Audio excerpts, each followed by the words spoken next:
Class, please stand up and let us pray.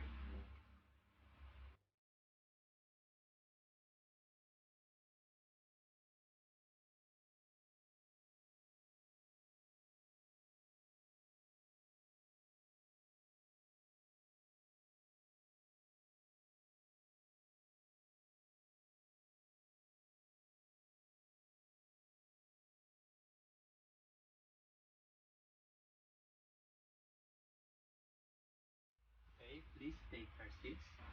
Good morning, class. Okay, yesterday we discussed about phylum Mollusca.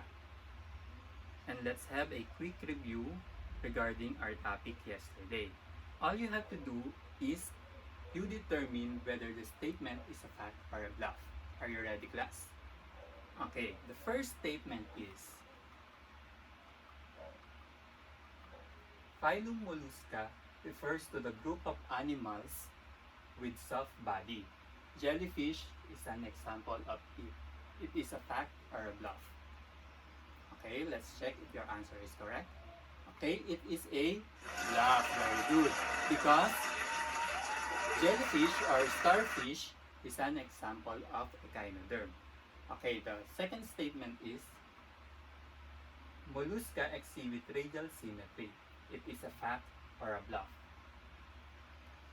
Okay, very good. It is a bluff again because mollusk is a bilateral symmetry.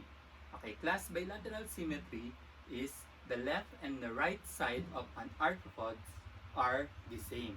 Okay, let's proceed to the third statement. Okay, one of the characteristics common to univalves and bivalves is the fact that they have soft body which is protected by an exoskeleton or a shell made of calcium. It is a fact or a bluff.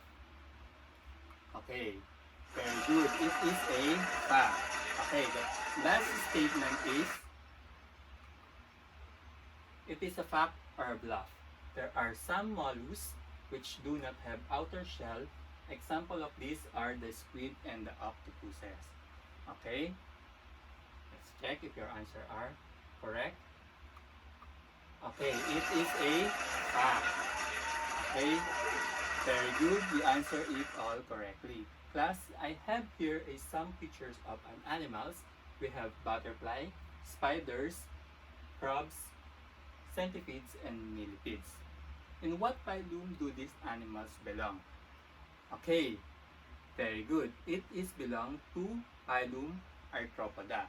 Okay, class, today we're going to discuss Phylum Arthropoda. And we're going to meet the following objectives. The first objective is classify arthropods as to insects, crustaceans, arachnids, cephalopods, and compare their body structures. Okay, the second objective is identify the distinguishing characteristics of arthropods. And the third one is enumerate the benefits and harmful effects of arthropods. Phylum Arthropoda.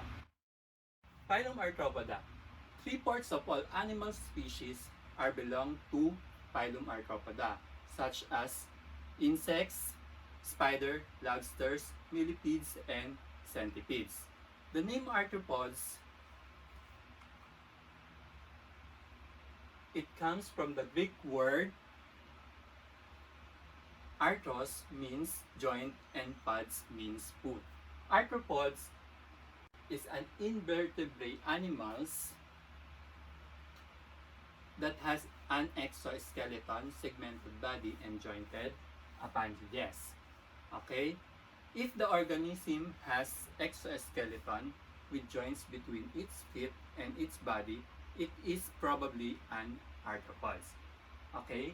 Class, we have 3 distinguishing characteristics of arthropods.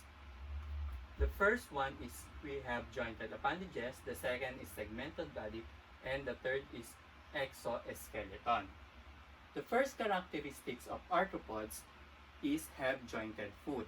Appendages are extension of the body and includes legs and antennae. Okay, class, the second is segmented bodies.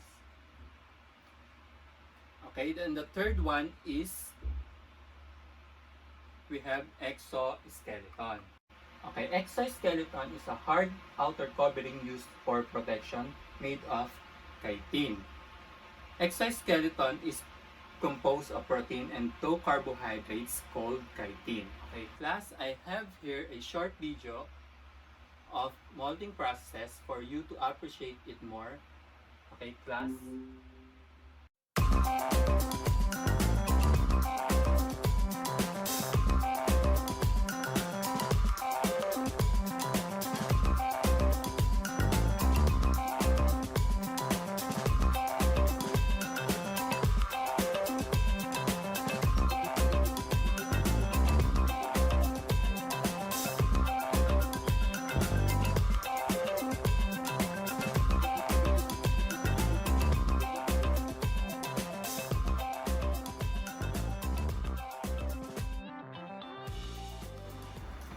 Okay, let's start with the first major group, which is class Insecta. We have characteristics of insects. The first characteristics is their body has three parts: the head, the thorax, and the abdomen.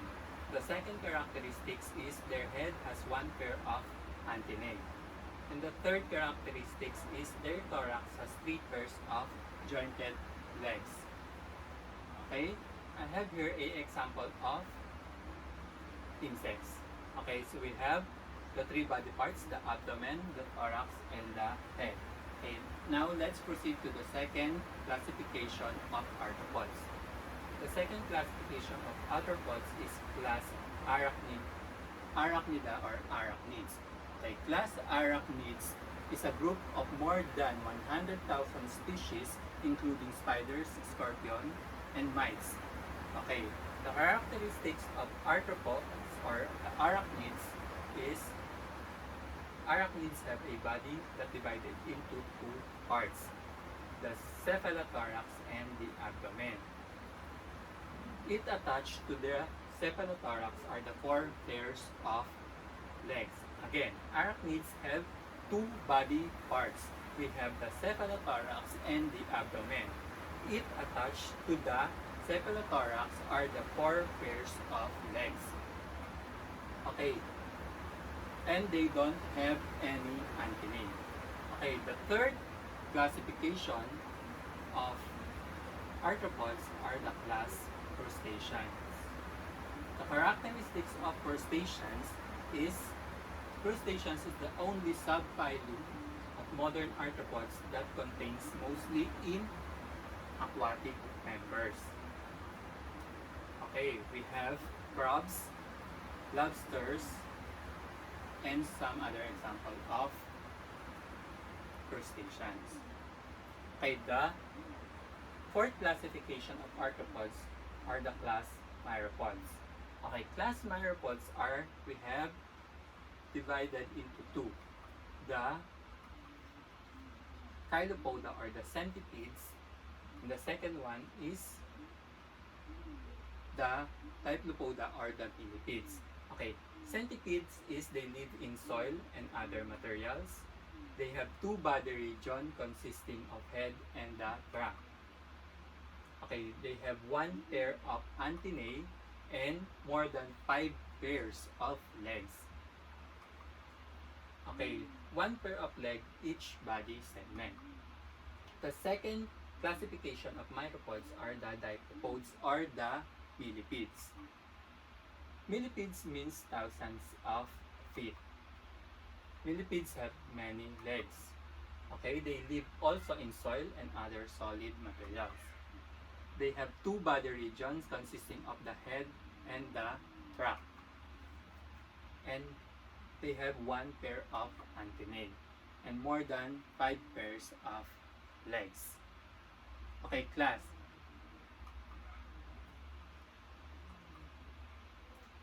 Okay, these are the example of the chilopods or the centipedes, and the diplopodea or the millipedes.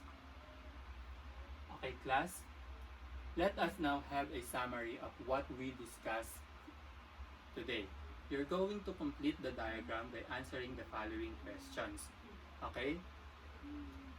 Let's answer the diagram.